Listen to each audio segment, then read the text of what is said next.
lecture faites-vous des élections, ces élections et des résultats que vous prenez dans le district?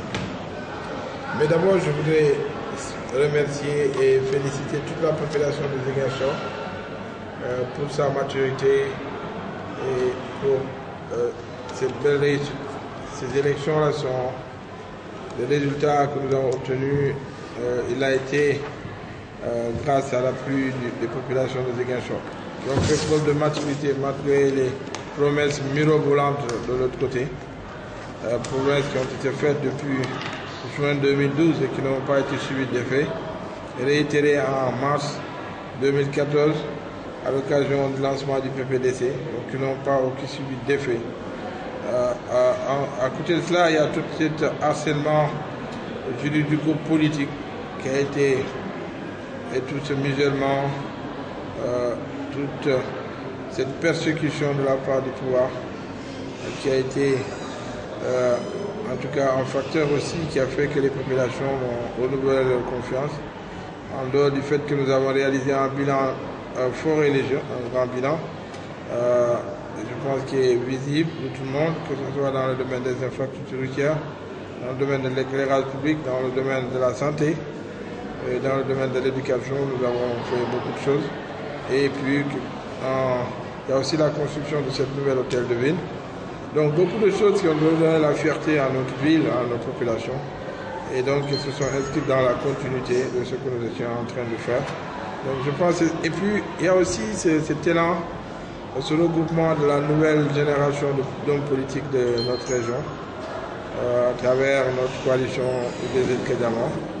Je pense que tous ces facteurs ont fait que nous avons obtenu cette belle victoire et nous avons subi une belle raclée malgré les promenades de Youssou Ndour et de sa clique et malgré aussi le séjour répétitif de plus hautes personnalités de l'État dans notre région. Je considère qu'aujourd'hui nous avons marqué une grande victoire et qui augure le lendemain en tout cas enchanteur et meilleur pour nous tous. Quelles seront les urgences dans votre magistère, dans votre prochaine magistère? Les urgences, d'abord, ce sont les mêmes. Nous allons poursuivre la construction grâce à la coopération décentralisée, mais aussi à la coopération internationale, la construction des infrastructures routières, la réhabilitation, mais aussi notre mandat s'inscrira sous le signe des grandes réalisations dans le domaine de l'assainissement.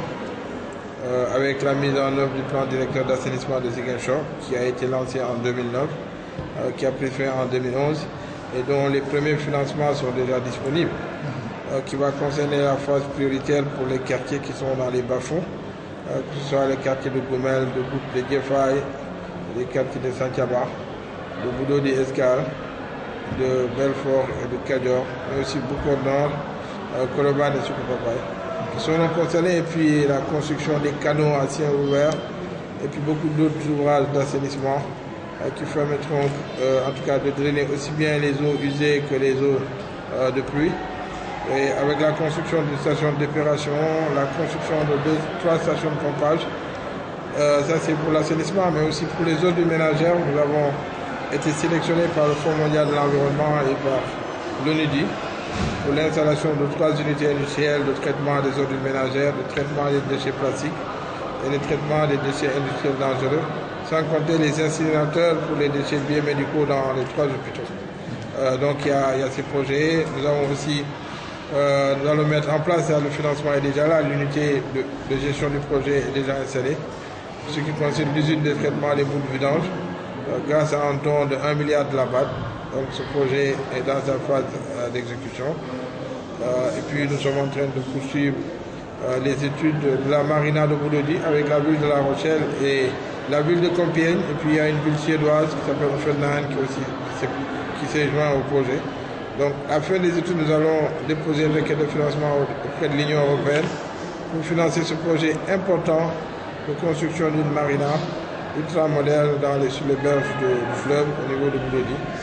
Et puis nous allons poursuivre l'éclairage, le programme d'éclairage public. Nous avons lancé déjà des études pour l'extension de l'éclairage dans tous les quartiers de la ville. Nous avons aussi lancé déjà l'appel d'offres pour la construction de la salle des fêtes et de la salle de délibération du nouvel hôtel de ville. sans compter l'équipement de ce nouvel hôtel de ville. Il y a beaucoup d'autres projets dans le domaine de l'éducation, dans le domaine de la santé. Nous allons mettre en œuvre d'autres projets de santé municipale.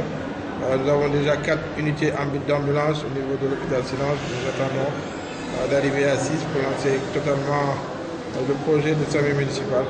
Donc beaucoup d'autres projets dans le domaine. Nous avons déjà commencé à clôturer les écoles, nous sommes en train de les réhabiliter. Nous allons essayer d'informatiser un certain nombre d'écoles, moderniser tout cela, mettre en place les crédits municipaux pour que les jeunes, et les femmes et tous les artisans, les artistes de la ville, ceux qui ont des difficultés d'accéder au crédit puissent trouver là un fonds de garantie qui leur permet d'accéder au crédit. Donc beaucoup d'autres projets avec les jeunes, avec la construction d'une maison des cultures urbaines au niveau de Ziguinchor, dans le département, parce que nous avons aussi gagné le département de Ziguinchor. Nous nous sommes rendus compte que le département manquait de tout, pas d'adduction d'eau, pas d'électricité dans des zones comme Boutoupa Kamarakunda, qui est le siège d'une commune, n'a pas d'eau, n'a pas d'électricité. Donc nous avons constaté la même chose dans la commune d'Adéane, où il y a encore beaucoup de villages qui ne sont pas encore électrifiés et manquent d'eau. Le même constat au niveau de Enamport et de Niassia.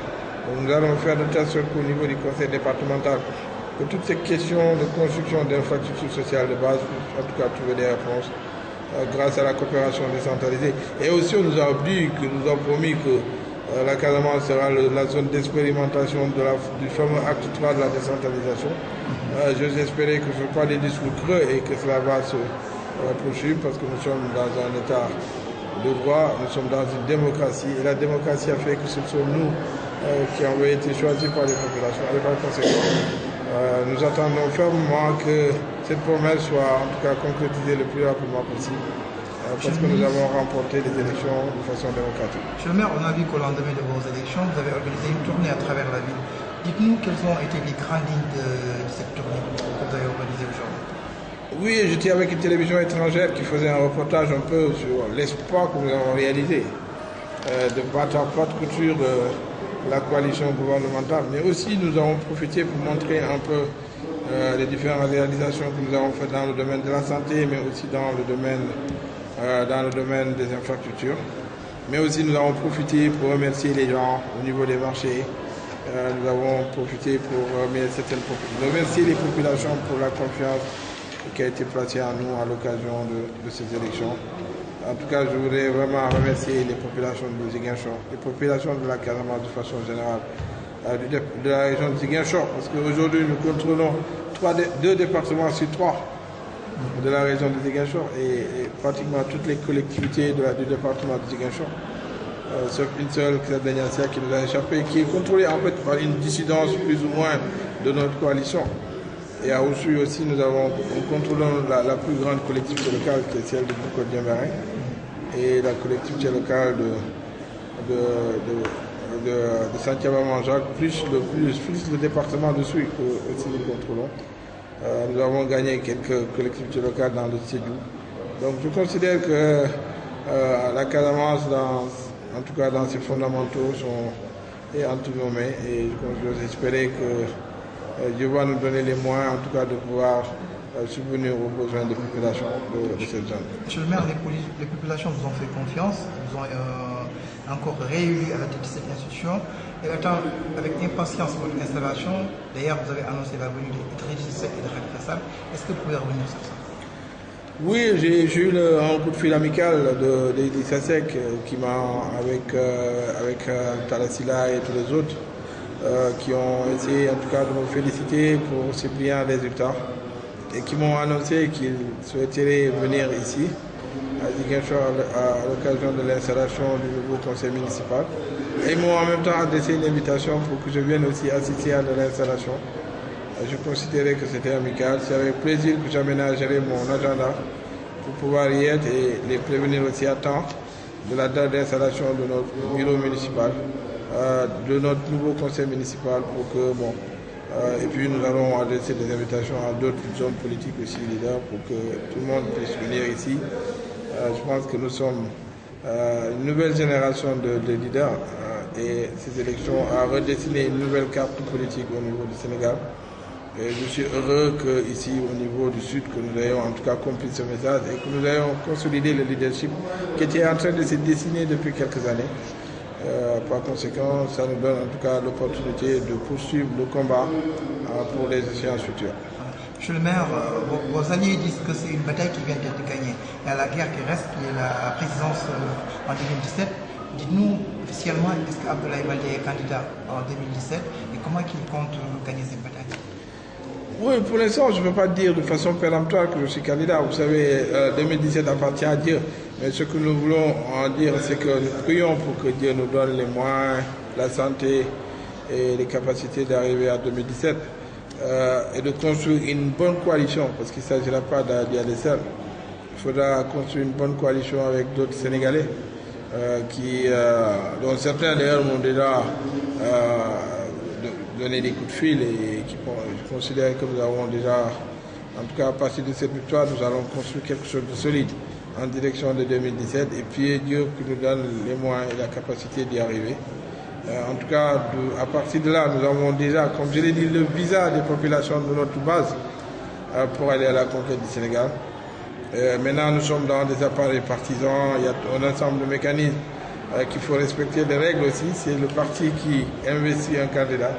Donc j'attends aussi l'investiture de mon parti et puis la constitution de cette coalition qui voulait en tout cas porter ma candidature en direction des élections de 2017. Vos adversaires vous ont félicité publiquement. Qu'est-ce que vous leur dites? Oui, je voudrais surtout me réjouir de l'attitude républicaine de mes adversaires. Que ce soit Benoît Sambou, surtout Benoît qui est un ami et qui a fait les déplacements. Mon cousin Doudouka a tenté plusieurs fois de me joindre au téléphone. Ali Haïdar m'a envoyé un SMS de même qu'Angélique. Je n'ai pas encore reçu le coup de fil de Moussa Diédiou qui est un mauvais portant, mais c'est un bon Diédiou Kounda. Par conséquent, je considère que tous les autres sont républicains et fait des visites m'ont envoyé un message aussi. Donc moi je salue cette attitude républicaine et de dire que c'est vrai que les populations nous ont choisis. Nous allons tout faire pour que nous puissions en tout cas mériter cette confiance et que nous ne pouvons pas nous seuls construire Ziguinchor. Nous avons en tout cas besoin de l'appui de tous, de Benoît Sambou qui sera malheureusement pas conseiller municipal mais qui sera conseiller départemental, de Doudouka, de Moussa Diédiou. Ali Haïdar, j'avais conseillé de diriger la liste majoritaire, proportionnelle, parce qu'il aurait été un bon chargé de l'environnement au niveau du conseil municipal. De Hassan Sarr qui est sorti in extremis avec 300 et quelques voix dans la commune. Je pense que ça aussi, ça a permis de ramener les ambitions des uns des autres à la base, à la baisse. Le PDS qui s'est retrouvé avec un seul conseil municipal. Ces gens-là nous ont traînés souvent dans la boue. Mais aujourd'hui, je pense que les jeunes ont dit leur vérité et que chacun vraiment va pouvoir savoir où se trouvent ses limites et ses capacités. Et ses faiblesses. Et donc, vraiment, je tends la main à tout le monde. Je les remercie tout le monde. Je dis surtout à mon frère Benoît et à mon cousin Doudouka de se méfier de cette bande de traîtres qui les entoure. Parce que ce sont la même poubelle qui était avec nous et qui allait là-bas. Ces gens-là, nous ne pourrons pas les amener vers la victoire. Il faudra qu'ils s'entourent de Ziguinchorois et de Ziguinchorois imbus de vertu et de qualité, au lieu de traîner avec ces gens-là qui étaient avec nous, qui étaient nos plus grands défenseurs, qui étaient des gens que nous avons fabriqués de toutes pièces. Aujourd'hui, qui se retrouvent la majorité, les 80% de leur équipe là, ce sont des gens qui étaient avec nous et qui nous ont trahis de la manière la plus vilaine possible, qui ont tenu des propos outranciers et très arrogants à notre endroit. Alors ce ne sont pas ces gens-là que les Ziguinchorois, quelquefois même, ils nous ont sanctionnés parce que ces gens-là étaient à nos côtés. Et ils ont subi la même sanction parce que ces mêmes personnes se sont retrouvées à leur côté. Ce ne sont pas des exemples de bons Ziguinchorois, par conséquent. Je les conseille en tout cas de revoir leur entourage et surtout de persévérer dans le travail. Parce que tous, ce sont des jeunes Ziguinchorois comme moi, comme les autres, et que Ziguinchor a besoin de l'expertise de tous. Mais de se méfier de ces vautours. Vous savez, je suis le président de la Fédération sénégalaise de voile, par conséquent, un bon capitaine de bateau. Donc les tempêtes, les vents et tout ça, quelquefois, je peux en tirer profit. Et ça m'a permis d'aller beaucoup plus vite. J'ai été attaqué de toutes parts. De l'argent a été distribué, les gens ont fait des trafics d'influence. Même la veille, le soir, il y a des personnes qui se sont présentées dans les quartiers périphériques avec mes t-shirts et avec le bulletin de Beno Bokayakar en disant que c'est le cheval qui est l'emblème du parti de Abdoulaye Baldé. Ils ont essayé de tromper les vieilles dames. Malheureusement pour eux, nous avions une équipe sur le terrain qui était très vigilante. Dans d'autres maisons, ils ont fait donner de l'argent, des sommes allant de 10 à 25 000 et plus des sacs de riz. Mais tout cela n'a pas empêché les Ziguinchorois d'avoir un bon jugement. Parce que je leur avais dit que si on vous donne de l'argent, vous devez prenez. Et puis quand vous arriverez au niveau des urnes, en tout cas, sachez que ces sacs de riz-là, si vous avez une grande famille, en moins d'une semaine, ça sera terminé. Mais si vous sacrifiez toute la population en votant pour ces gens-là, ce sera pour 5 ans. Et donc, je pense que les gens ont été assez bien sensibilisés. Maintenant, bon, c'est vrai qu'il reste la deuxième étape, la constitution des équipes. Déjà, l'agitation commence à travers le net. Mais vous savez, moi, j'ai toujours dit que j'ai une sérénité de Dalai Lama.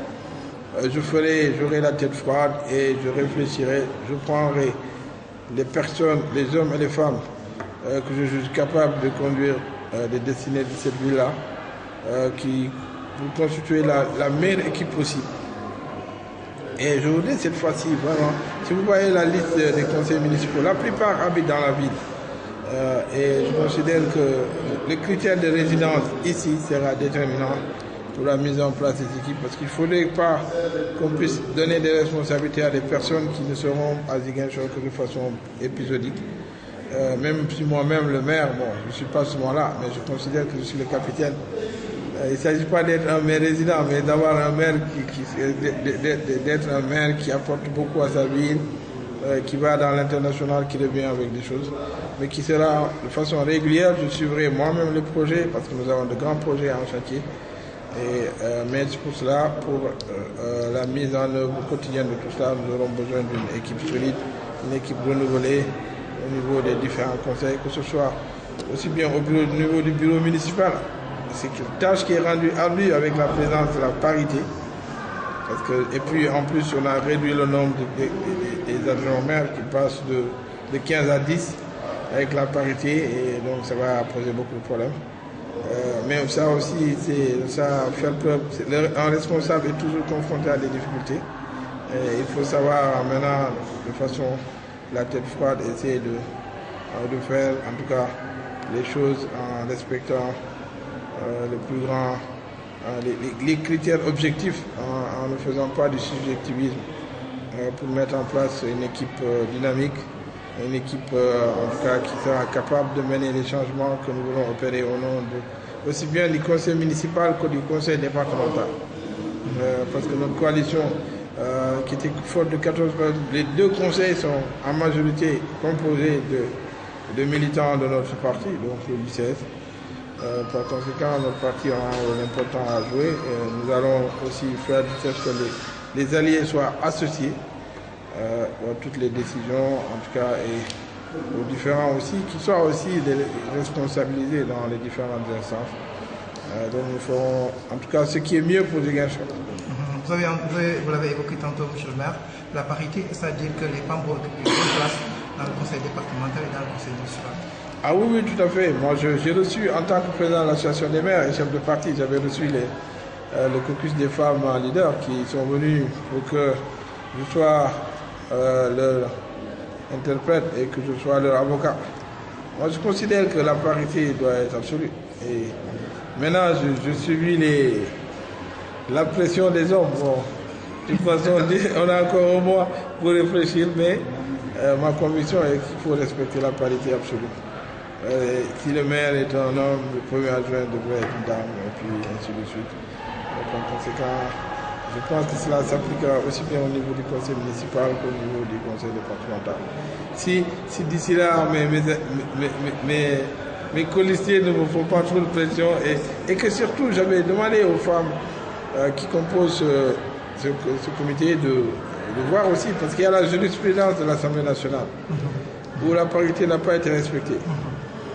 Et donc, si elle n'est pas respectée à ce niveau, les maires, les nouveaux maires auront des difficultés à le faire respecter dans les différents conseils. Parce que les gens vont se baser sur la jurisprudence de l'Assemblée nationale pour dire qu'il était hors de question de respecter la parité dans les différents bureaux, que ce soit les bureaux municipaux ou les bureaux départementaux. Je pense qu'il y a un combat à mener de ce point de vue-là pour avoir quelque chose, en tout cas, soit quelque chose de légal ou en tout cas une jurisprudence qui permettra aux uns et aux autres d'être à l'aise dans l'application absolue de la loi sur la parité.